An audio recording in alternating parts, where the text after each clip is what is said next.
It's recording. This is it. Was that it? Yeah, dude. That's as simple as that.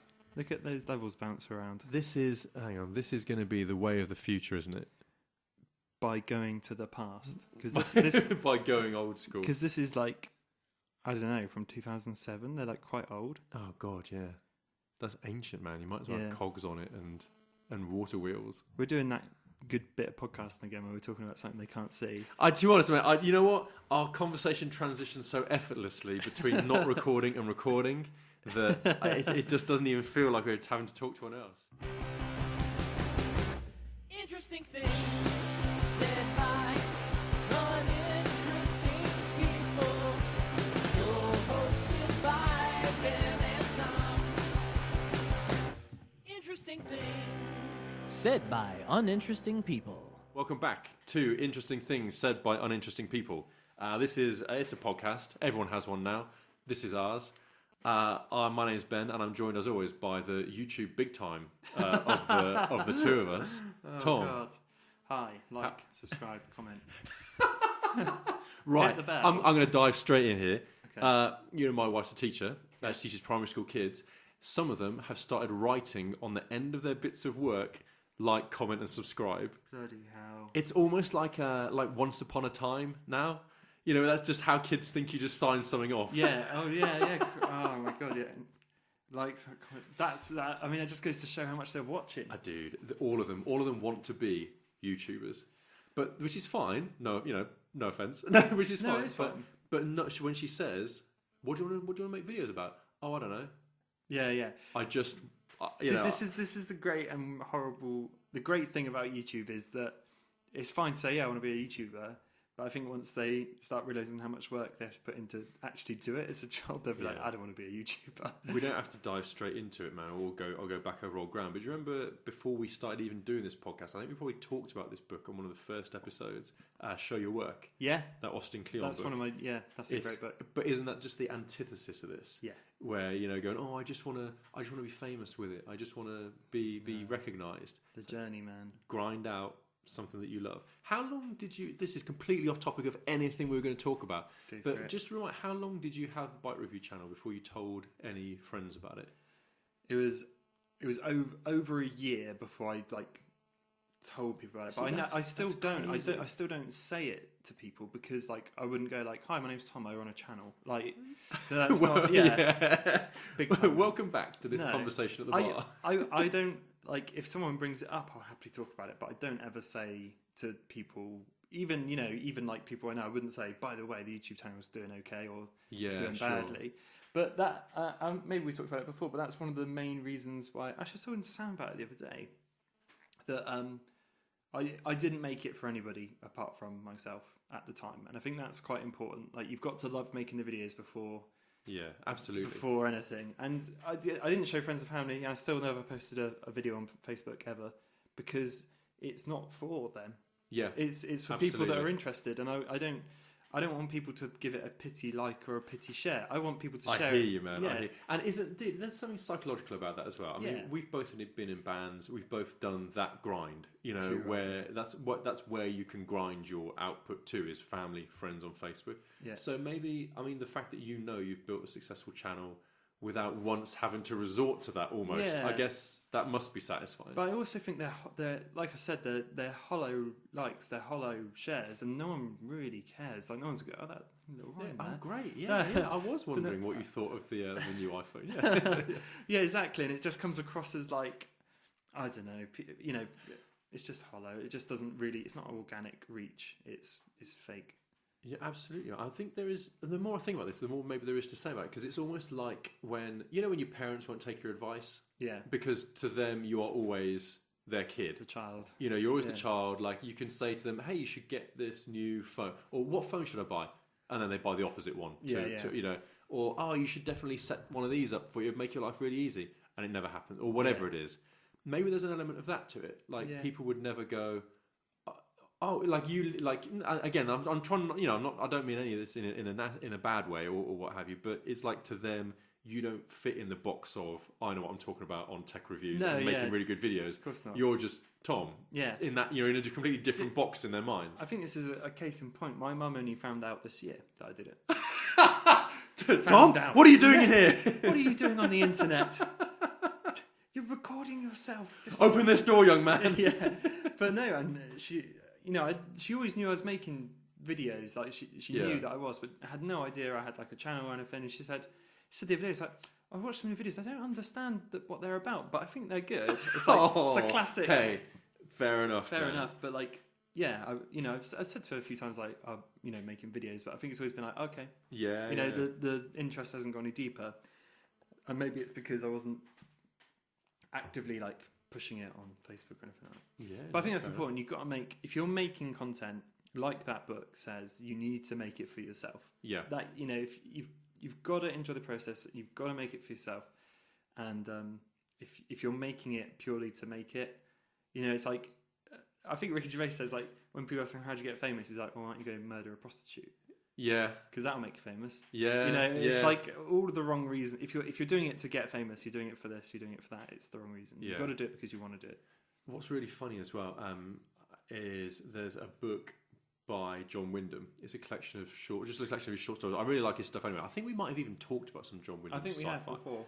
I read a collection of his short stories, and there's a story in there, bearing in mind this is from the 50s, talking, and it's kind of a satire of the quest to just be famous, to be renowned. Yeah. And it's just weird to see that it hasn't ever changed. I mean, it's much more accessible now, and people can make their own fame, if you like, now, which is good, I guess. But is it? Because now everyone can be... It is. I know what you mean. I totally get it. It is and it isn't, because I think YouTube just, through viewership and counts and stuff like that, does weed out people that don't put in enough effort. Yeah. But then on the flip side, people that are putting in loads of effort that aren't getting much view happens as well. So it's tricky, man. It's a weird one, dude. It's weird. I've got a confession to make. You know, we wrote down happy news like 5 minutes ago. Do you remember what that was about? It was about the Japanese thing you were on. Oh yeah, don't tell him. Okay, right. I don't tell him. Ladies and gentlemen, in the absence of good news this time round, R.I.P. good news until the next bit of good news. We do have happy, make you kind of smile news. We need to make a jingle for that. It's just that me going. Maybe that'll do. Thanks. So yeah, it's not particularly good news. But it's happy news, and I get to talk about it, which is the happiest news of all. Let's be honest. Fans of Ben stepping in for good news. It doesn't happen very often. I recently came across a festival tradition. It's a more recent thing that they do in Tokyo, the night before Halloween, where basically, and I want to do this. Right, I really would love to do this next year. Where you all come to a party and it's fancy dress, and you have to dress as the most mundane thing you can imagine, and it's brilliant. Some of them are just so good. We're talking. Everyone's dressed very normal. They have to have signs around their necks. I don't speak Japanese. I don't read Japanese. Oh, when they say what they are, I'm guessing that's what it does. Because they're all kind of lanyarded up. Like with. I'm assuming. Maybe if I could read Japanese, it's completely different. But I think you'd need that. Yeah. And it doesn't really matter. Like there's woman who just gave blood, and literally it's just like a little spot sticker plaster on the inside of her elbow. Or my favourite from the day job is man who gets mistaken for staff in opticians, and it's just a dude in black glasses and a black shirt, and it's just so perfect. It's so good. I guess I'll put a link to a collection of pictures in the show notes for this one. Let's do it. But if you just look up Tokyo mundane costume party, I'm sure you could find good examples of it. Yeah. And that's it's only a short little thing. It's kind of a little make you chuckle sort of bit of news. Yeah. Randy needs that. He's a miserable. Oh man, I know. Oh god. Talk about a bore. Dude, if all you have in your life is to listen to this podcast, then I don't mean that. God. Of course I don't mean that. All of our listeners are truly special. They are truly special. Yeah. And when I eventually save up £5, I'll give each of them £1. Yeah, that's really good of you, because that's a lot of money. We need to take a bit of a step back in the past. We do. Because it's very worth it. It's a little bit talking of something that happened a couple of weeks ago. Yeah. Maybe a little bit more. Yeah, maybe could be a month ago now. No, it was. I went. If we're talking about what we think we're talking about, we are. I went on October the 10th. Because I remember it 'cause I had to get a day off work. Ah, I see. Well, it's about almost a month. Which ago, is tricky, actually, to getting a day off work when you're part-time's hard. I can imagine. Because it's like, well, you're barely here anyway. So, no, honest, I just need some more time off work, please. The time, I like it. I need more of it. You had, it was your adventure. Yeah. What's... So for the first time ever, thanks to the channel and stuff, I was invited to a OnePlus event. And I was lucky. It was from another guy called Ben. Invited me basically over Twitter. Sounds like a good guy. He is a good guy. He's a super nice guy. I think he works for he does work for OnePlus, so that obviously helps. I was gonna say, I know he works for OnePlus, and he like hooked me up, and I got the invite, and I went to the OnePlus 7T launch event in London, which was really cool. And they had a hotel, and you had the media badge and all this sort of stuff. I won't go too far into detail about like travel and all that sort of stuff because that's not really massively interesting. But like, when I've ever been to London before, it's always Travelodge, right? Sure. Basic, it's between £30 and £50 a night. It's fine. I know the sort of thing. Yeah. Big mirror in the bathroom. Watch yourself pee. That sort of place. That is the worst thing in the world. Only lunatics. Because sorry, man, not to derail this completely. That's the worst. Who does that? If you have a mirror in your bathroom of any size, where when you're standing having a wee, or for our German friends, when you're sitting having a wee, you can see yourself, that's strange. It is odd because it's something you'd never need to see, and it's like there's an image burnt. You just look like a twat. Yeah. There I am, just holding it. Yeah. You look at yourself like you're a fucking mess. Yeah. You fucking locked out somewhere, mate. Oh man, dude. But yeah, so I'm used to travel lodges and stuff. Anyway, got the train to London. I managed to get a day off work, which is cool. Dude, I managed to swing the day off work because it was a media event. Because it is a media event, and I was like, it'd be a good experience. I can tell the students about it. I can say, I'm going to make a video on it anyway, and I can show them the video and how these things happen and what you're supposed to do as media. And anyway, my boss was really nice, and he was like, "It's fine, just go for it." So I had to put in some cover and stuff. Anyway, dude, got to this hotel. It's a 4-star hotel, and I've never been to a 4-star hotel in London. It was just like, wow, this is nice. Awesome. This is like really nice. Big room. King bed, desk. Yeah. I was like, ooh, get a load of me. I'm going to write in my travel journal while I'm here. Nice bath, no mirror in the toilet to watch yourself. Did you miss it? Did you hang one up? Yeah. I was like, no, a Kit Kat wrapper. So, no, that was really nice. And we got to the hotel, just said, Tom, they're like, bike review. I was like, yeah, cool. So nice. Anyway, went up, went to put my bag down, and then there was a bus going to. It was at the O2, near the O2, right opposite, well, not opposite, but a place called the Magazine, which is a brand new event space, like actually brand new. I think it's one of the first events they've ran there. So it was like super nice. Anyway, got there. Was handed. I explained this in the video a little bit. You get there and you get a media tag, and then you get handed a bag. It just says like, welcome and all that sort of stuff. Sure, yeah. Wasn't expecting loads to be in there, if I'm honest. Maybe some stickers or something. Yeah, there was stickers, but not only that. There was. I was not disappointed. Yeah, they really did. There was also like a pair of wireless headphones in there made by them. They're £100, man. They're not like Christ. They're not like your 30 quidders or 20, 10 quid. Yeah. Proper, £100 pair of headphones. Like, okay, wow, that's amazing. And like 2 really nice kind of moleskinny books. Notebooks. Super nice. I couldn't believe it. Wow. I was like, apparently it's quite common. My friend there was telling me that's relatively common. Sometimes media will get a device in there, like one of those phones or something. Yeah. Because they know you're going to make content around it. Sure. So for them, it's like an easy kind of push. Like we've got 100 media come in, give them 100 phones, and we get 100 videos. It's not that bad, and even if they generate like 200 sales off them, it's worth it. I suppose if they've already selected you based on your previous work, so they know that the video at least is going to be a decent quality video. Exactly. Yeah. Yeah. Sure. And it just like pushes up all the search terms and stuff of that phone. Gets the Google Analytics going and all that sort of stuff. Anyway, sat down for the event. Treated really nicely. Free beer, free food. In London, free beer. Yeah, man. Bottle after bottle. It was amazing. Champagne. The event was really cool as well. It was the classic, like, I think everyone copies Apple now in terms of like announcing a product, and it's all up on stage and like this designer product and that sort of stuff. really cool. Sat there, filmed loads of stuff, and then all the regular, because you can pay to go, and it was, it's sold out. There's people everywhere, like regular people just excited to see the new stuff. Sure, and okay. then downstairs was like a massive area where people could just test out the new phone, have a go on it, see what they think. But there's a separate section upstairs for media, like quiet, chilled out. The VIP lounge. Yeah, all right, now we're talking. Yeah. And, phone's not on a leash or anything. It's just, there's the phone. You use it how you don't want to, grab all the footage you need to, it was cornered off with bouncers, so you couldn't just walk out. Sure. But it's nice to have that, to be trusted not to have, because they're usually on like some sort of tag, aren't they? Yeah, the old silver leash, the old metal chain, yeah. But that was really cool. So we filmed it and then all that stuff. But dude, the strangest thing, and I've kind of told you this before, but I'd say for our listeners, is that a friend that was kind of showing me around a lot was this nice chap called Damien.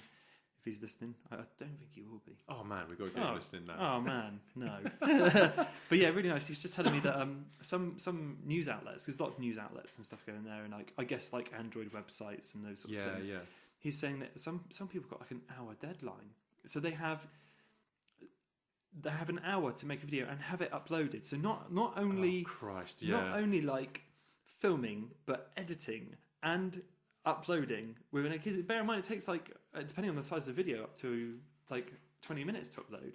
Sure. So if you've got an hour deadline, so it's like the work going on there was just crazy. There's so many people working. Like it was like a refugee land, but with people with MacBooks. Oh Christ! People sitting. That sounds like hell. Yeah, I mean, it must be for some people. They must hate those events, but there's just people sitting around everywhere. Like cables all over the place. Plugged into power. And dude, another weird thing is, OnePlus had put power outlets, extension leads and all that sort of stuff. So there was plenty of power going around. It must be an obvious thing for them to put enough power out. But yeah, people frantically like editing away. There's some people I saw. It's looked like a little news team, like camera on the shoulder, and that one person with a mic up front, two people sitting down on MacBooks and literally handing each other SD cards. Like, this one's hot off, get it in, start editing it. Someone else was doing the other bit, and they pushed. That's incredible, isn't it, man? It just goes to show that being first is so important in those places. Yeah. Because dude, I was like the next day I uploaded my video, and for me that's quick. Like that's sure. I had to get Sam over to help. I was like, can you edit this first bit? Because there's the first bit of the video where I'm like traveling there, because I wanted to show off that element to it. Sure. Yeah. I had to get Sam to do it because I was like, I need to edit this like bit about the phone, because it's like I have to get the specs right and all that sort of stuff. Yeah. So if you can edit this bit, that's great. And he did. Bought him Chinese. He lucked out because it was an easy edit. I'll say, right. And then B-roll galore. I just pushed it all together, and then mine was uploaded the day after, and I was really proud of that. I was like, she's wrecking the views. Woohoo! It was something like 600 or something, but other people were on like hundreds of thousands now. But it just goes to show how the first people won't get the views, get the news, get the super interesting. The event was amazing as well. Really nicely designed. I talk about this in the video, but super nicely designed. Super like whoever put that on had a really clear idea of what will work, and whoever designed it knew the product and knew their like themes and colours and schemes and all that. The feeling of the product. I guess. It was really nice, and I just thought it was really cool. And dude, off the back of it as well, because I've never been invited to events before, I had 2 more invites to 2 different events, literally like days after I uploaded that video. Really? Yeah, which was really cool. We haven't spoken about this. That's really cool. Yeah. That's awesome. So I couldn't go, unfortunately. Oh man, dude, I couldn't. I did ask, because the next one was from Motorola. And they're hosting an event like the week after or something. Oh shit! And it was for, do you know, I'm not sure what it was for. It sounds mean, but it can't have been that big, because I would have seen it crop up in my feed. Sure, yeah. But Motorola are putting out the Razr phone again. Yes, I remember. Yeah. So when I saw that email, I was like, oh my god, it's for that. Like I've got to go. I've got to go, but it wasn't in the end. But I got invited to that, and that email came in. They said, oh, we've seen your OnePlus video. Would you like to go to this one? And I was just like, yeah, I'd love to, but I can't. So that was in London as well. Couldn't go to that. And then I got invited to another one, which was like, I don't want to sound mean, not as interesting. But still would have gone if I had been able to. If I had to? No, I didn't say that. It was like a screen you clip to the Xbox, so you can play your Xbox anywhere. Like the classic flip up. That sounds pretty neat. Okay. Yeah. I mean, the problem is with that. Yeah. I would never buy that personally. Sure. So I would find that difficult to be like, oh wow, check that out. Sure. I could report it and say, look, this is quite cool. If you're the sort of person that takes your Xbox to the cafe. Yeah. I guess when the Switch is out. Yeah. Did the picture on the side, the picture that was sent to me is like someone in a cafe with an Xbox on the screen up like that, and I was just like, who's doing that? How much do you got to really, really want to be playing Xbox? Do you know what I mean? You like if you've gone, that does seem odd. Xboxes aren't light. That's no. You'd need a backpack for that. Christ, then you got to plug it all in and it doesn't run off a battery. So that does seem weird. Anyway, not to slate it at all because I have no idea what the product was like, but it felt a bit weird anyway.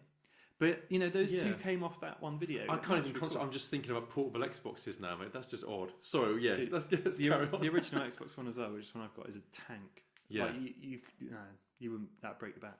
Oh man, dude, the Xbox One runs off coal. I have to. I got to stoke it up to play Call of Duty. It runs off the grid. I switch it on, and advanced lights dim, and then they come back. But it's one of those things, and I said this to you before, but one of those things when you make something. When I started that channel 4 years ago, it sounds really. I never expect to get to this point, but you never think about those sorts of things. But when those sorts of things come round, it's like.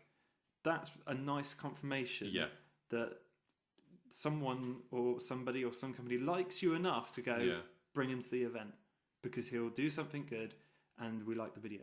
Yeah, sure. And it's nice to be involved in that circle because I saw loads of bigger YouTubers there who were I saw Tom the Chap. I don't know if you. He's I don't know, he's 600,000, 700,000. Okay. And I saw Super Saf there as well, who's over 1 mil. Yeah. It's cool to not be rubbing shoulders with them because I didn't even go over because I'm not going to be that guy. It's like, because I don't want to. But it's nice to be in those circles. To be even considered as part of the same world. Yeah, exactly. Yeah, dude, that must be a really good feeling. That must really kind of buoy you up. I'm sure it was nice, and like I say, it didn't really matter to me the video didn't do that well because I had such a good time. It was so nice to meet I had a Discord chat with a few underground UK people. Yeah. And we've all got below 20k, a few people over 20k. Sure, like the circuit. And we all met as I was like, hey. Is it like the claw when it comes to pick up the aliens in Toy Story? Someone's gone over 20k, I've made it. We're all so happy. Dude, but it was nice to meet all of those, and we were like, they are. Mate, I can't stress this enough. That sounds really cool. I'm genuinely stoked for you. I know this is we're in front of an audience here, but man, that's really awesome. That's really cool. Like I said, it was a nice confirmation that something's going right. Yeah. So it's cool. The trouble, I guess, the temptation then is to start. It would be possible to lose sight of exactly what we were talking about before, where you stop just making it for yourself and you stop doing it. For your own reasons. Which is why sometimes it's good to say no to things because I get a huge amount, not a huge amount. I probably get maybe 1 or 2 emails a day from companies asking me to try stuff, and some of it feels really tempting, but you fall into this trap. I shouldn't have done it really, but at the time it felt like the right thing to do, and now I've learned the hard way. Is I review. I think I told you about before that portable projector. Yes, I remember. And that kind of I knew it was quite expensive when the email came in. Yeah. And I was like, oh, that's if it had been I don't know, 50 quid, I would have been not interested. But because it was X amount, I was like, oh yeah, of course I am. Yeah. But really, stepping back, that video's done horribly bad, and I spent 2 or 3 weeks on it. Sure. That's not been a good investment of my time or anything. So sometimes it's good to stand back and say, do you know what? That looks cool, but it's not for me. True, but also, I don't know. There is another way of looking at it where you've got to make all the bad stuff to make good stuff. I'm not saying it's you know what I mean. I'm not saying it's a bad video that you've made, but you've got to make the stuff that doesn't do so well, and then in the middle of all of that, they'll be like, oh, that worked really well. Yeah. Because I forget who said it, but you've got to have bad ideas to have good ideas. No, yeah, I subscribe to that. Yeah, I mean, if you start turning down, I'm not saying you should whore yourself out, but if people start turning down the ideas, they go, oh, that's not for me, or that's not going to do so well. Yeah, it all just starts drying up, But no more projectors, no more portable projectors. You get a lot if you're in that sort of thing. You get a lot of broken English emails from Chinese suppliers, and it's still nice that they'd consider sending it out, right? Yeah. But a lot of those are definitely worth saying no to without sounding mean, because usually no one's heard of what they're doing or producing, and it can actually be detrimental because people were like, I can't buy this on Amazon, where can I buy it? And it's like bang good, and they don't ship to me. So then it's just like it just becomes this complicated mess of. I mean, sorry, mate. This is just completely off the top of my head. You could do like a video of a bunch of them all together and make it about like Chinese knockoffs. Yeah. Of popular products. Yeah. You know, what's it like to use these things? Yeah. You know, that could be quite cool. China copies or something like that. China copies episode 1. Yeah. You know, yes. Dude, that would be amazing. Chinese knockoffs. I don't know how you'd sell that to the manufacturer though. Yeah, no, I think you just have to send buy me them. one. Yeah, fantastic. Yeah, you just have to buy them, I think, because they're usually pretty cheap. You know, depending. Really? Dude, right. We need to almost stop talking about this. But I got an email yesterday, and it was some company selling. Do you want to try out our AirPods? Like, sure. AirPods for Android, sort of, like a clone product. Yeah. I was like, open it up, have a look through, and they're exactly the same. Like looking through, they actually sent through a video, and not only when you use AirPods on an iPhone, you open up the AirPods, and the iPhone goes, "There's your AirPods." Yeah. And it will connect them and all that sort of stuff. And that's one of the best things about AirPods is they work so seamlessly. Yeah, sure. And despite them not sounding great, the convenience far outweighs any bad points, which is why people love them. Sure. Anyway, it says in this relatively broken English email, it's like, all the same features. And there's a video of someone opening them appearing on the iPhone straight away. And I was like, ooh, that's strange. Yeah, that's weird. And I was like, I wonder if that's real or not. But dude, it's like it looks full on legit. Either they're pulling the wool over my eyes, but I was like, God, that's actually quite interesting. Yeah, they're like £50, and that's quite a lot for a Chinese manufacturer of headphones. Sure. So I was like, tempting, but I haven't even replied to that one. But it's quite interesting. Like that might be a quite funny one to make. Like Chinese knockoffs episode 1. Yeah. Are Chinese AirPods worth it? Yeah. Yeah. Oh, that could. I'll tell you what, man. That could be cool. That could be a cool video. Hey man, dude, I'm sorry. It's always a pleasure to talk about this kind of stuff. Do you want to talk about some other stuff as well? Let's talk about some other stuff. Because this is it's next on the list, man. But speaking of difficulties of making, I'll make it short. And pushing out. Well, no, dude. Hey, let's go this for the long. Mate, I've locked the doors, man. We're staying. But because you made a video recently. Entirely mobile. Yeah, it's more specific than that. The crux of it. Yeah, I mean that's crazy, dude. It was like a really nice. Shout out to Sam if he's listening, because it was half. Basically, I said I want to test Samsung DeX, and if you're not sure what Samsung DeX is, you plug in your Note 10 to a monitor, and it turns it into effectively a computer. So this is trying to make it so that you have just literally one device. Yeah, that's your iPad, your TV, Tom, as well. It does the lot. And your PC as well, or your desktop. Yeah. So you plug it into a monitor. Your phone screen turns into like a desktop style screen, and you can connect a keyboard and mouse and use it as you would. And I think I mentioned this video. It's very similar to a Chromebook. If you used a Chromebook before. Mm-hmm.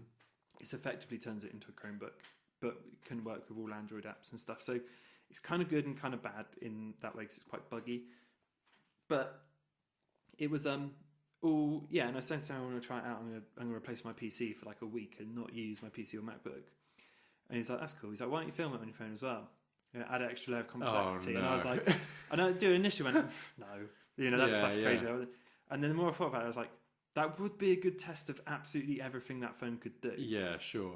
And I was like, I'm in an hour, and I filmed a little test just to see what it looks like, because I was like, the 4K is going to look crap compared to my camera. Sure. And it actually looks okay. And I was like, screw it, I'll do the whole lot. So I did. God. Filmed it on the phone, edited it on the phone using Premiere Rush, which is like a chopped down version of Adobe Premiere, and got all the music. Like Android's great because you can download things. Like you can now with iPhone, in fairness, but it's very tricky still on there, and Android's almost like a file browser. You can just drag and drop things in, very much like a Chromebook, I guess.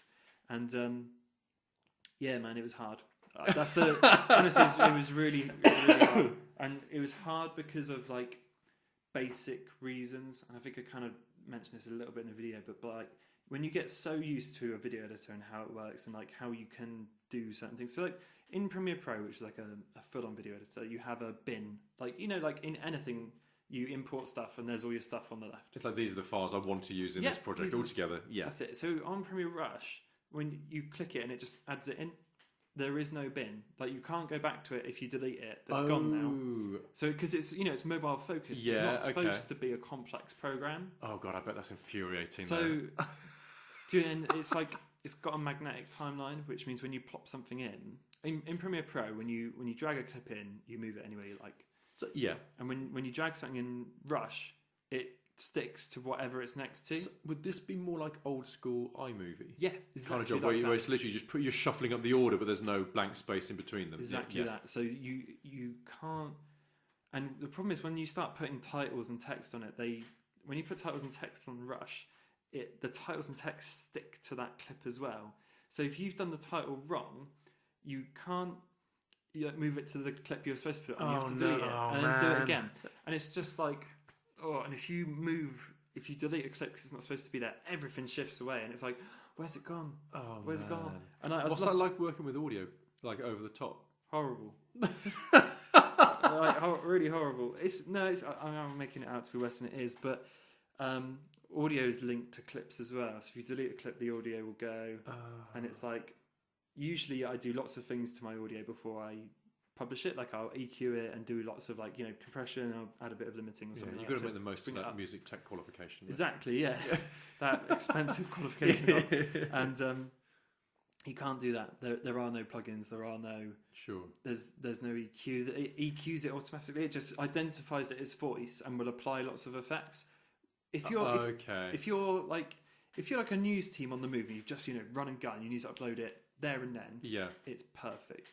Cut. Don't need any fancy special effects or anything like that. You just need title, reporting clip, end. Yeah. It's brilliant. You cannot fault it for the simple like an Instagram filter versus editing your images for yourself, I guess. And editing more complicated was it's just hard because it's clearly not designed for being used really complexly. Oh, man. And when you're used to using a program so complexly, it actually makes it harder because you're like, where's this control? Where's that control? Yeah. And for instance, something I do a huge amount of is in Premiere Pro, I'll bring in just a white clip. It's called a color matte. So you can just it's like a white frame, or you can have any color, but you can use it to frame stuff. You can use it for surrounding text. Yeah, and sure. It's almost just like a white box. You can do whatever you want with it. I don't have that. So I can't do that. And you can't use fonts unless they're in your Adobe Cloud, but you can't put in fonts that you've just downloaded from elsewhere. It's got to be ones you've got from Adobe. So I didn't have my fonts. I didn't, all my, all the stuff I always use. Man. They talk about being pushed out of the comfort zone. It was good luck. Sort of thing. Sure. And the worst part is, I won't mash on about it for too long, but when I'm using Samsung DeX, you can't record video of you using it. Sure. So a lot. So I'm there doing it, and then I have to take the phone out, put the phone on I had to put a little phone tripod stand as well. So I had to buy loads of little bits I never normally have, and record myself just after I'd done it. But in one of the things, I'm like, right, I'm going to try it now. Take the phone off, plug it in, try it. Yeah. But, it didn't work. Oh man. But was there any point in this process where you went, what the fuck am I doing? Yeah. I mean, every time I opened another tripod. Every time I opened up Premiere Rush, I was like, and Premiere Rush on DeX, it's not designed for DeX. DeX alters things to make sure it works within its system. Sure. It's still Android, so it still works, but it's buggy. So I mentioned this in a video. I was also fighting just bugs. It would just crash. Oh god. And because it was all 4K as well. I mean, this is a testament to phones in general. I was editing in 4K on my phone with multiple streams of 4K. It wasn't just one. Yeah. There's a few clips matched over each other. I was recording the DeX screen using an app on my phone. Okay. So while DeX was running, I had to go, because you can still work your phone. You can't open the camera or anything intensive, but you can open Twitter or something. And luckily the screen recorder would let me open and hit record. And by some magic, it was recording the right screen. Yeah. I just didn't, I didn't touch it. I was it's recording what I want to record. It's not recording the phone screen, it's recording the DeX screen. So all of that was recording while I was doing stuff. So it's powerful, man. To be able to edit that much in 4K. And do some of it, I edited just with the phone. When I was sitting down after dinner, watching something, I'd just pull out my phone and just edit a bit more. Okay. Another 10 minutes of just editing things around. Yeah, well, that's at least 2 clips, mate. Oh yeah. Honestly, so you can tell. I think if you edit video, you can tell there's some really janky cuts in there and stuff. There are, because there's somewhere I'm just when you edit jump cuts as a YouTuber, you try and match your face up so it's not like. Oh yeah, sure. But there's one where I'm like, and then you just see me like somewhere else. It's just teleporting from one side of the frame to the other. It's not particularly like good. And halfway in, I stopped using. I noticed that I knew this anyway, but the front-facing camera 4K isn't as good as the back-facing camera. Okay. So I ended up the first few clips I look a bit not great, sure, like, in terms of quality, and then halfway through the video I started turning it around, and it started. Dude, I was recording on the wide angle on the Note 10. It looks like so wide. It's like properly blows out. You can see my whole room effectively because I was putting it up quite high. And the other great thing about it is I could plug in my microphone through. I was using a USB-C adapter to headphone jack into this into that. So I was actually using a microphone as well. So that was good. So the audio wasn't as bad as I thought it was going to be. Again, that's something I thought I should do that.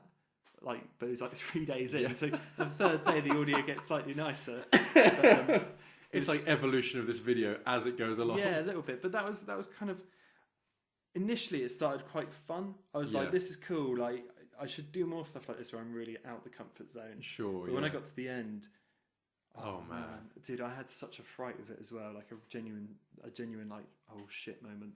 I went to open it and my project just wasn't there.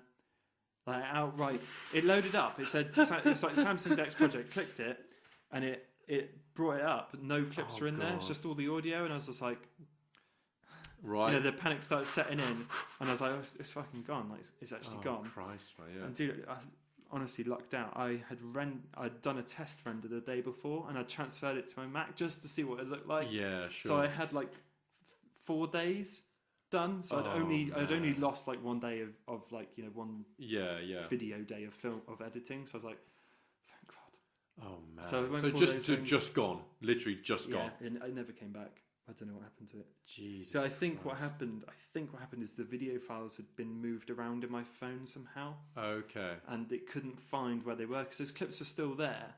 And I don't know how. That's weird. Sometimes when you install a new app on Android, it will say, "Hey, do you want to back up your photos here?" Yes. And I might have said yes. Like if I was smashing through something, I might have just gone yeah, whatever. Yeah. And it might have moved something. I don't know. And then deleted the original. Perhaps. It just couldn't find it. And I was just like, even when I was trying to link them up, I found one clip that worked, and then it just shifted it to the front. I was like. No, because then the whole edit and the magnetic thing was just like, dude, that was the day when I was like, I'm just gonna fucking switch to Premiere. This is stupid. And then I was gonna talk about it in the video, but pushed through. What, right, dude, you're a trooper, man. Rendered it out, and it was fine in the end. But man, it was hard. The one cool thing in that was it was sponsored as well. Oh, so I got the sponsor through from hosting to make a website. Yeah, I remember. Yeah, and so that was like a nice thing. I said to them, this is the video I'm going to make. Do you want to be part? Well, they offered it to me. They said, what video do you want to do for us? And I was like, I'm making this on Samsung Dex. Sort of about the browser. I can talk about how I can, because all that stuff where I'm making a website is all on Samsung Dex too. Oh, cool. Okay. So it's all the whole thing Samsung Dex, the lot. Anyway, long story short, it was a fun challenge. Yeah. But I wouldn't do it again. Yeah, fair enough. I mean, would you in a short summary? Do you feel like Dex is a thing that works? Just overall, does it have a place? Yeah. When I wasn't doing video work, it was fine. Honestly, it was absolutely fine. It's like using the Chromebook. I had, I think it's because Samsung's quite a powerful phone. I had Spotify on the go. I was typing up on Google Docs. Had a few tabs open on Chrome. General computing stuff. Okay. It was fine. It's buggy. It's really buggy. Yeah. You'll open a program and it will shut.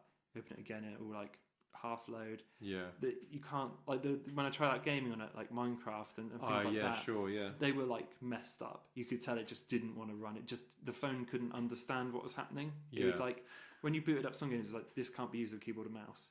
You knew it was connected, and then it would just flash loads and then close. That's weird. Yeah. Okay. So I mean, it's not would that help with the software though? I mean, if the software was expecting that as a potential environment for it to be booted in. I think this is the problem with Android versus iPhone a little bit is that only one Android brand's doing that. So why would an app developer spend all that time making sure it works properly on Dex when they could spend it doing something else? Not yet, I suppose. I mean, do you think that Apple... Sorry, I know we can talk about this all night, but do you reckon that Apple would make something similar? Do you reckon that's in the pipeline? No, I don't think so for phones. I think, maybe I think at a point where... Because the future's apps... I think at a point where desktops slowly become more and more irrelevant. Yeah, sure. Maybe 20 years time, maybe. Yeah, but I don't think so. It's more tablet based, I suppose. Yeah, because we're already getting there. I mean, a lot of people stare at the tablet instead of staring at the PC. Yeah, the iPad Pro, which is you could use that as a laptop replacement pretty much solidly, like 90% of the time. Especially now iPad OS is out. There's loads you can do with that. Maybe 20 years time, 30 years. But not now. I think there's too much that rely on it still. Like if you think about all the countries that all the systems that run on Windows. Like imagine like moving a power station from Windows to like a tablet. It's just oh my god, sure. NHS moving to tablets. Something. It's just oh god, oh yeah. Do you imagine? Ugh. Yeah, it's gonna be a long road. Long road, especially for companies that have just like gone to Windows 7 or something from XP or something don't, like that. Don't, man. That rings a little bit too close to home for past jobs. Yeah. I mean, anyway. Hey, we should. Like I say, man, we get so caught up in talking about stuff that is just. Look, hey, it's called interesting things. Yeah, right? It was interesting. That was quite semi-interesting. Dude, one last thing I say about it. Oh yes, go on. Yeah. Is that video is like 15 minutes long, which is quite a long video. Yeah. When I render a 15-minute 4K video on my computer, now arguably the footage is of a better quality, it's higher bit rate, all this sort of stuff. It takes about an hour and 15 minutes for about 15-minute video, which is one of the reasons I'm thinking about getting an upgraded processor and stuff. Sure. The phone did it in 40 minutes. Interesting. Which is interesting. I know the footage is nowhere near as good, and there's no color grade, no graphics. There's there's very little in the ways of effects, but fair play. That's not bad. I mean, for a phone, you do it on a phone. This is what I said at the end of the video. I'm like, this is a phone. I was saying to Kelly at one point, I was like, I'm sitting on the sofa editing a 4K video on my phone, and it's not skipping a beat. That's the one thing I did like about Dex is when it worked. Sure. Which was pretty, I'd say a good 75% of the time, it worked. There was no, it was chumping through the 4K, no problem. It was showing up everything. When I drag in something, it would be there. Yeah. It wouldn't be like, thinking about it. It's like, no, it's just bam, bam, bam. It was there. Nice, man. Nice. But yeah, anyway, that's what I'll close with. It's rounded out. Oh man, I almost look. We've got some other stuff to talk about. We do. Again, this is worth talking about. The film has been out for a little while. Yeah. It's worth talking about Joker. I think. It is worth talking about. Did you got to talk? I've been talking forever. No, dude. Okay, fair enough. Yeah. Well, we both obviously both seen it. Did see it. Yeah. It's worth mentioning that because sometimes one of us has, and one of us hasn't. But I will start by saying I really enjoyed this film. Yeah. I thought it was very good. Not perfect, no. But I walked. It was one of these films where I walked out of it actually feeling like I'd watched a movie. A proper bit of. I know. At the end of the day, it's based from a comic book character, so it's arguably it's never going to be that high cinema, I guess. But it pulled it off to a pretty high degree. Yeah. In terms of being thought provoking, I guess is the best way I'd put it. Completely so. Cinematography, storytelling, thoughts and feelings and sense of place was, as good as any perfect film. Yeah, absolutely. I mean, so in terms of setting the scene of Gotham, it's basically New York. I mean, it's set in Gotham. It's basically set in New York in the 70s. And I wasn't there, but it looks authentic. Yeah, it did. I think the thing they really nailed on it was like they keep talking about like the trash problem. So there's just loads of rubbish everywhere all the time, which really adds to that feeling like, it's gross there. It's really horrible to be around. It's really. I mean, so we should. I mean, hey, maybe some people haven't seen it. It is based off the classic Batman villain. It's almost like it's like what they do a lot in the comic books. It's almost a what if origin story, I guess. I think it's based. Might be totally wrong here. I think it's based off the Killing Joke, which is it's heavily influenced. Yeah, which is like almost it is an origin story of the Joker, isn't it? Yeah, what a tale of. Sure. Yeah, but that's I wish in a way I almost wish they'd start doing that more. Mm-hmm. So instead of it having to be the same Joker that was in these other films, or even the same. We'd pick a character, man. Same Batman, same Superman. It would be nice to see just a self-contained story where it's got a few of the same notes that it touches, but because I think with this one they've said there weren't any plans for a sequel. Yeah. it was designed to be a self-contained, standalone film. I say, why not? Make more stories like that where you just watch it. There's no tying in, really. They tied it into the origin of Batman was a bit in there, wasn't it? Do you know what? I think that was... I'm glad you said that, because I felt like... I liked it, but it felt like... It did feel like fan service a little bit. Yeah. By the way, because I think in the origin of Batman, it's never one of the Joker's goons that kills Bruce Wayne's parents. No, sure. It's always. I think it's just some random criminal. It is. I think there's maybe one or two where it was the Joker. It turned out to be the Joker. Oh, really? But it's not. It's not common. No. It's not. Yeah, it's not. Also, one of the things that I was saying on the way out, or when we were talking about it after, I was like that incarnation of the Joker as such isn't the criminal mastermind Joker, is it? This is like, he is the Joker, but not. He's not. He's just a skinny boy. He's just a weird looking topless bloke. I did not get the impression that he was smart enough to be able to pull off those sorts of things. He was very much a circumstantial villain. Yeah. He's. I mean, and this is part of the appeal of the film is he is completely broken. Yeah, right. But he's broken by. But he ends up broken. But he's also broken by everything that's happening. Right, about the life he has to live. Yeah. His living with his sick mum. Is she crazy? Yeah. Is she not crazy? It's never really answered. Yeah. Well, I think it's kind of touched upon in some ways, but I couldn't tell if that was real or not. Yeah. That was one of the things but the thing is, though, it doesn't matter. That's one of the nice things about it. It doesn't matter, because she thinks that Thomas Wayne is his dad. So Bruce Wayne's dad is his, and obviously in the film he's a big businessman. He's a millionaire. Yeah. He's this tycoon. big shop. Yeah, exactly. And it's never really 100% clear. Because in this, Thomas Wayne's a bit of a dick. Yeah, right. He's not really the character that you'd be familiar with. No, not at all.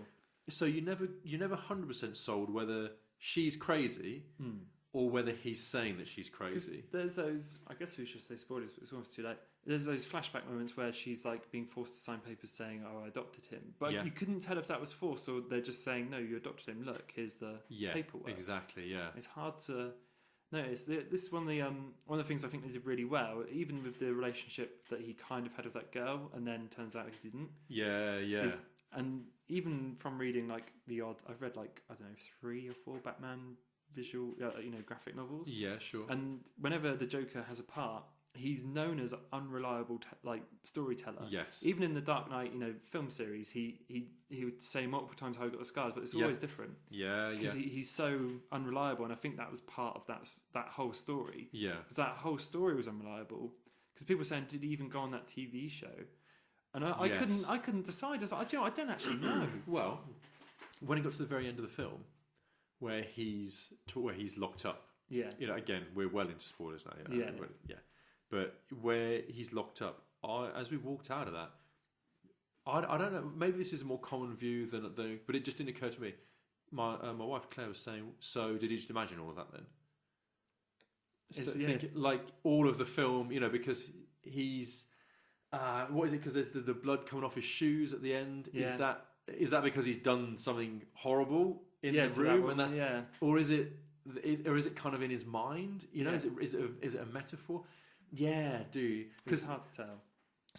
I did see this, and I never picked up on this. And this could just be lazy production, but all the clocks in the film always show the same time. Oh, do they? That could just be lazy production because it is the watch advert time. It's the 10:10 smiley face. Oh, really? To both hands visually pleasing clock face. So it could just be lazy production where it's just that's how the clock came. We've just hung it up on the wall. Yeah. Or it might not be.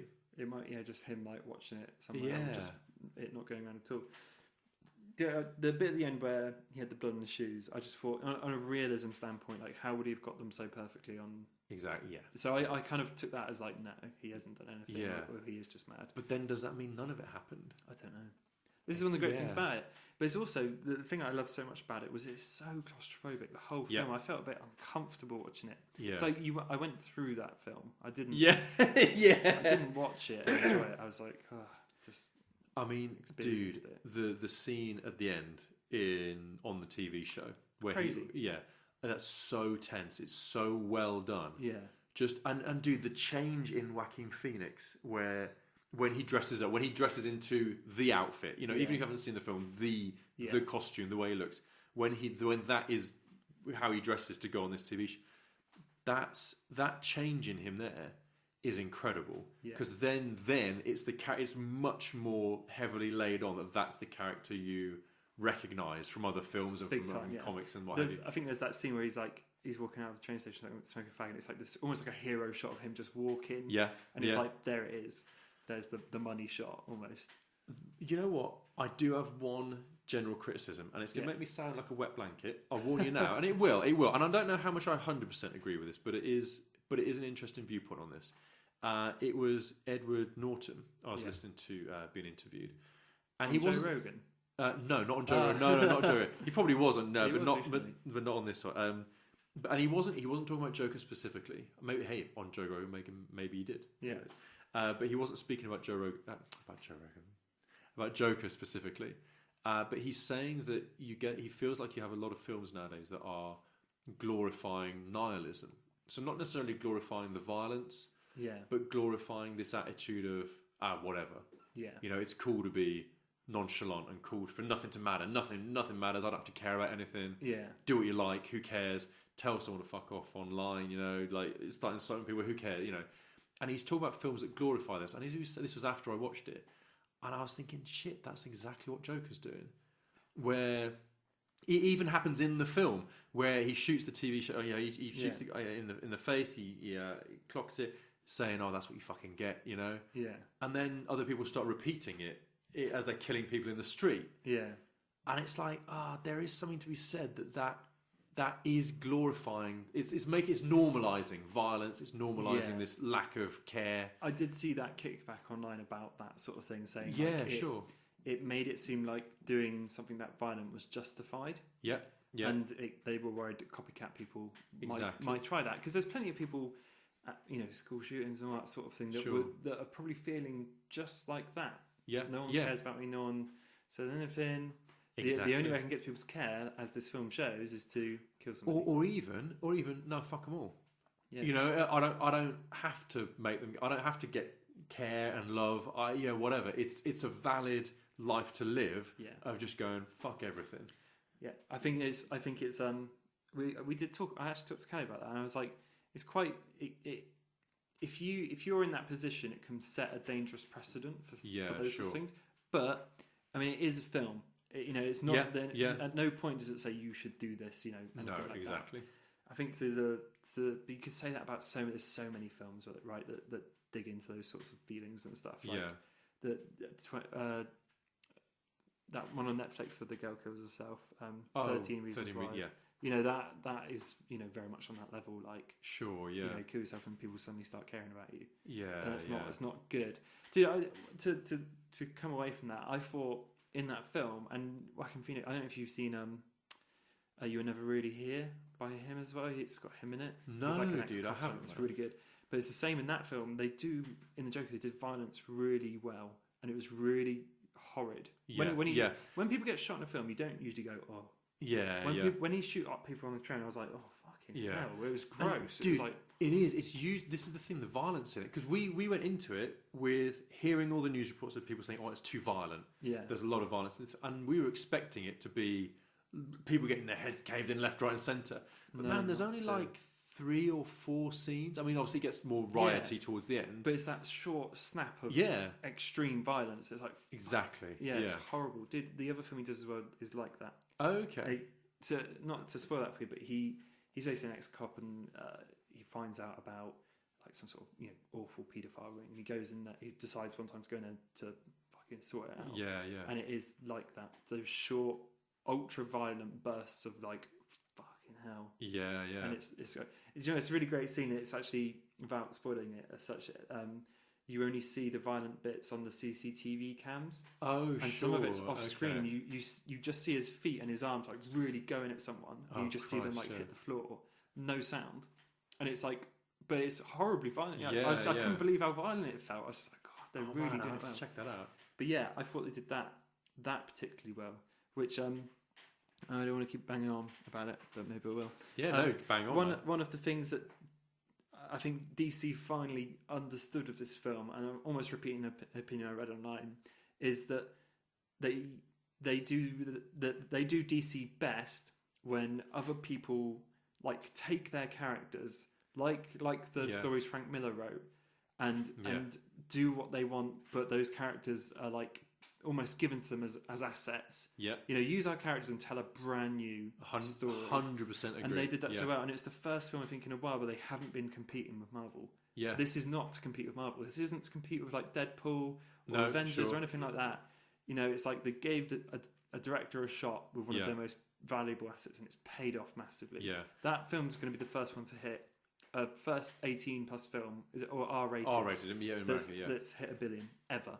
Wow. Which shows that the market for it is huge. Yeah, So many people they want to get to that 12A range so they can get everyone to go. Yeah, sure. But they're like, no, screw it. Do a 18 or is it 15 here? It's 15 here, I think. R-rated. Oh, fine. Okay. And There's another one. Yeah, I know what you mean. Yeah. And it's paid off. I think the budget for that film was 55 mil.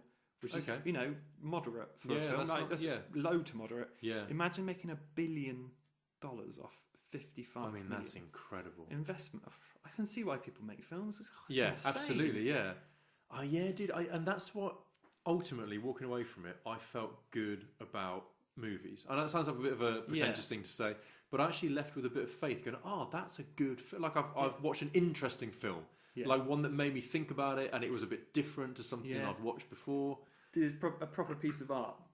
That's a piece of film art. Awesome. Yeah, absolutely. I mean, hey, if you haven't been put off by spoilers, and if you haven't seen it, when it's when you can watch it, it's definitely worth a watch. And to be honest, I don't really think there's a lot you can spoil about it.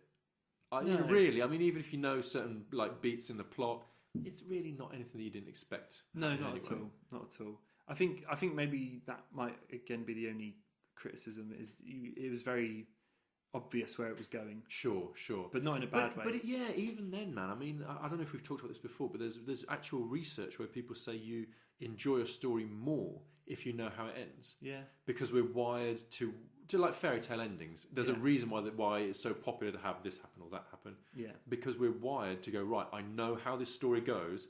I'm going to enjoy you telling me all of it. Yeah. And it doesn't need to be a surprise for me to enjoy the end.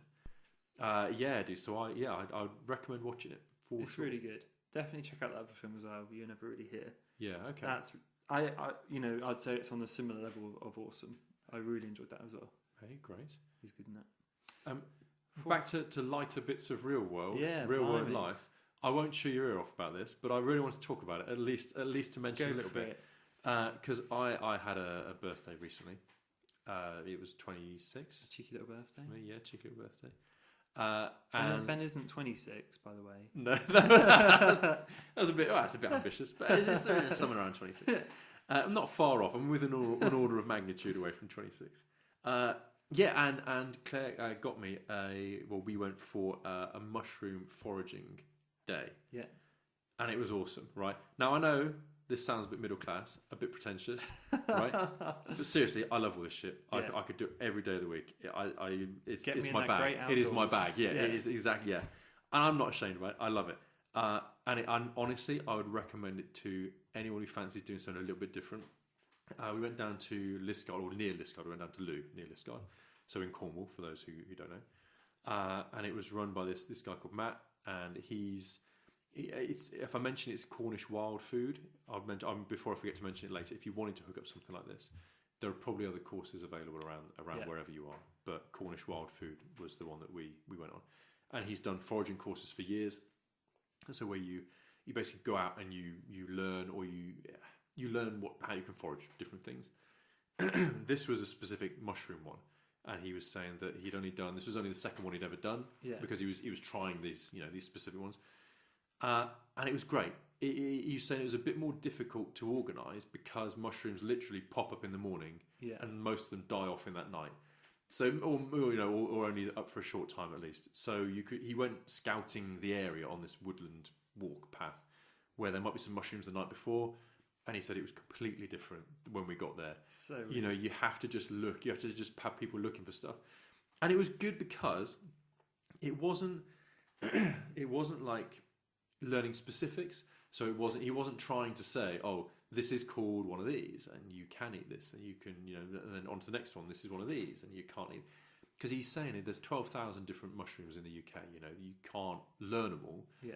It was more about switching you on to what to look for, and like the attitude to have with it. He was saying there are no mushrooms you can pick that will poison you through your skin. Right. So there's one in Hawaii. Right. So don't eat it necessarily, but you can pick whatever you like, and it's fine. It's not gonna do anything. The way he described it was, brush your hands off afterwards. And then you'll be fine. So stuff like that, or where it's like with anything where you start noticing specific aspects of what you're looking at. So you kind of start noticing a bit more detail. So he'd go like, oh, the rim, look on this one, the rim curls up a bit. That's a thing. Or on the stem, or the stipe, as I learned. It's officially called. He's like, this one, if you crumble it, that one's hollow. That's a thing. Or it's got like the veil, like the bit of the mushroom that hangs down or covers the bottom. He's going, that is it connected to the stem on this one. It's connected to the rim on this one. That's a thing to look for. So it's all this kind of stuff where it's like when you listen to music, when you've done music production, you go, well, actually, listen again. You can hear there's reverb on that. You go, oh, yeah. And then when you learn what you're looking for or listening for, when you know what you're trying to spot, it becomes more, you become more able to see what you're looking at. Yeah, definitely. So then you go to the book and go, all right, that's one of these. I can hunt that down. And dude, we found lots to eat. We found lots we couldn't eat, which were on my Instagram actually. There's a photo of like a half the haul we had of red ones, weird ones, jelly little ones, like funny big white ones. But then we found a big haul of hedgehog mushrooms, which you definitely can eat. Yeah. And they got these weird little spines coming off the bottom of them, so they're quite easy to spot. And we cooked them up out in the woods, like with some soup. We had them on some bread. As well. Mate, dude, you should, Matt. This is in that case. This is for you, because they just tasted so good. Like when you've been out and found them yourself. Yeah. Give them a bit of a dust off, keep some of the dirt on, whatever. Chop them up with loads of butter on the bread or whatever you want. I had an amazing time, and the same way that this wasn't about recognizing specific mushrooms. I don't think I need to. I don't want to sell people on this one guy's one course that he does. Yeah. But seriously, if you even vaguely interested in doing that kind of, I talk to people whenever I mention this to people. They're going, "Oh, I never think to do stuff like that." Yeah. Or I've never just look at it. Just look up. Yeah. I mean, it took us. We had 5 hours on a cool little walk through the woods. Met some complete weirdos. Some of them were right. We were probably the weirdest, but the guy was cool to meet. He was a really interesting guy to talk to. Yeah. For 5 hours of your life to go and have a walk in the woods and do something completely different. Yeah, completely different. Oh man, that's why I wanted to mention it, man. Yeah. Just enough. Live your life, man. You don't get another go. Just like just forage mushrooms. Yeah, now. Forage mushrooms. Yeah, absolutely. Dude, what does forage mean? Like just find? Yeah, just go and get. Go and get. Because I always said foraging like a pig sniffing around. Like snuffling, go for the truffles. Like digging up leaves and stuff. Oh, man. Foraging. Hey, dude, especially when we're out of Europe, man, these skills are going to become paramount. Essential. Yeah, but no, dude, because I've done like some survival course stuff before. Yeah. Maybe we talked about this. And for some general foraging was part of that. But man, just to look at the stuff you can find. Okay, I'm gonna say one more. I will say one specific thing. Yeah. The little bits of grass that you get, and I can never remember the name of them, but I can spot them. Where when you're a kid, you kind of grab the stem with your thumb, and you ping the end off, right? Yeah. That is an amazing plant. I'll tell you now, right? I saw the little No, dude, I saw the little smirk. I know it is because it's like dock leaves don't really work on nettle stings. Right. Yeah. These ones do. Oh wow. It's an anti-inflammatory. It's a painkiller. You can chew on the leaves, and it gives you a bit of pain relief. Dude, you can. I think you can eat it as like a nourishing thing. The stick, if you wanted to make like a vine, like a string or something, you can do crafty survival stuff with the bits of it as well. Are you talking about the little plant with like the little small head of it? The small head of it, yeah. Yeah, on this way to school, you'd bend it around, ping it off people. Exactly, mate. Exactly. That plant is right under your nose all the time, and it's like an ibuprofen that you can just pick. No. And to see that, I know some people go, oh, whatever, Ben, I don't care. I find it quite interesting. I find it kind of cool. No way. And you don't walk around going, I'll go and see what I can see now. Yeah. But it's just having like, because you've done it once, it's just I don't know, a little bit of the back of your brain to go, oh yeah, cool, I can eat that. We can eat these berries. They're really nice. Or I can chew on them. Yeah. Get rid of my headache. Just make sure my will is up to date. Yeah, definitely. Like I say, the one I went on was Cornish Wild Foods. You can just Google that and you'll find it. The guy's name was Matt Vernon, I think his name was. Cool. So shout out for him in the what limited tiny capacity we have to shout people out. Yeah. Matt Vernon is a good bloke. Do it. Go and do something interesting in your life. Go and find something cool to do. All right. Forage. That's my instruction for this podcast. Excellent. I think we're almost at the end. We are. Is it worth talking about? Look, you see, we've got Ben's rec. We do have Ben's recommendation. I think we should do it. Okay, real quick. Ben's rec. Living with Yourself on Netflix. Paul Rudd's show that if you've got Netflix, you've probably seen adverts. They've been pushing it really hard for a little while. Worth watching. Whether you like Paul Rudd or not, it's really good. Give it a go. About a guy goes to have a spa treatment done. Turns out, this is all in the trailer. Turns out instead of making him feel youthful, they just clone him. And there's one version of him that's super young, super vital, and super vibrant. The old tatty him was supposed to die, didn't. So he ends up with two of him. And it's about, and like, we watched it, and the big thing in it for me was, I don't know which one would be worse to be.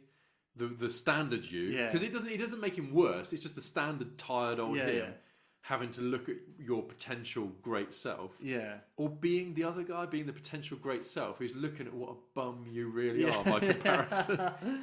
Definitely watch it. It's 8 episodes, 10 episodes, half hour ish episodes. It's like a flexible, there's no set time for about half an hour episodes. Definitely worth checking out. Awesome. That's a direct instruction to you. That's Ben's rec. Yeah, do it. It's really good.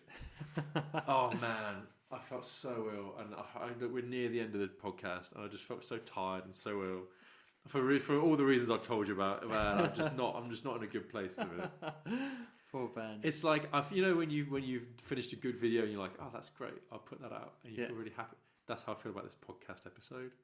It's been great, done. man. The song's been produced. 10 out of 10. And look, we're in the home straight now. We're in the home straight. This is when I look at the task cam and go, oh, yeah, it does need to record. None of that has recorded. No, it's still going. It says 1 hour, 6 minutes. So. Oh, look at that, mate. We've crossed the hour threshold. We have. We're in the home territory now. Hey, if you've listened this far, then hey, like, share, comment, subscribe. Like. Please. Tell your friends. Hey, you can leave us a review as well. Do that wherever you listen to this podcast. Just sling a review. Imagine if we got a review. Oh man, we've had a few. They were all good. Did we? Yeah, we had not very many, mate. Is that please? One from B Guitar God. Yeah, this is a great one. Yeah, yeah. One from Ben Boy. 1, 2, 3. Yeah, love this podcast. Think Ben's great. Hey, just people called Ben have got great taste. Yeah. That's all I'm saying. Hey, yeah, thank you for listening. Thanks as always to Tony Thaxton for our theme. Thanks to Tom for just, I don't know, man, everything. It's all right. Everything, just being there. It's my pleasure. Where can people find you online if they want to hit you up? It's the old finger guns. Ben's doing finger guns. At Bite Review, but where can they find Ben? At Benji One Lung. I don't know. You can find that photo of the mushrooms on my Instagram if you like. Very nice. What you got on what's your Instagram looking like? Last thing I haven't. Thank you, because I haven't posted about the last video I did, so I need to do that. Amazing. I really need to do that. Okay. By the time you listen to this, that will probably be done. That will be up, yeah. Ace. Awesome. Well, thanks very much. We'll see you. We won't. I'm not going to see you ever. I'm not going to see you ever. We'll hear you. No, we won't. We'll pointlessly project our own thoughts and opinions into the ether for you to pick up passively. Next time they'll be picked up, and someone will go, "Fucking hell, this shit," and that'll be the end of it. And that'll be the end of it. Thanks very much. Bye. Bye.